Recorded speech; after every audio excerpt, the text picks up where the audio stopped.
Men Uchquduq tuman 20-maktab matematika fani o'qituvchisi Muzayeva Gavharoy bo'laman. Yoshligimdan matematika faniga qiziqqanligim tufayli shu kasbni egalladim va ustozlik kasbida 10 yildan buyon faoliyat yuritib kelmoqdaman. Keyingi yillarda biz ustozlarga juda ham ko'plab imkoniyatlar yurtboshimiz tomonidan yaratib berildi. Men ham shu imkoniyatlardan foydalangan holda 50% ustama beradigan matematika fanidan xalqaro sertifikatga ega bo'ldim va bundan tashqari avgust-dekabr oylarida o'tkazilgan ustozlar attestatsiyasida 86 ballni qo'lga kiritib, 70% ustama sohibasi bo'ldim. Shu harakatlarim natijasida oylik maoshim hozirda $1000 dan ortiqroq oylik maosh olib kelmoqdaman.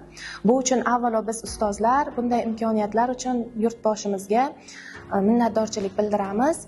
Bundan hozirgi zamon o'quvchilarining o'qishga, yangiliklarga bo'lgan ishtiyoqi juda ham baland bo'lganligi uchun biz ustozlar ham bir daqiqa ham o'z ustimizda ishlashdan, rivojlanishdan to'xtamasligimiz zarur deb o'ylayman.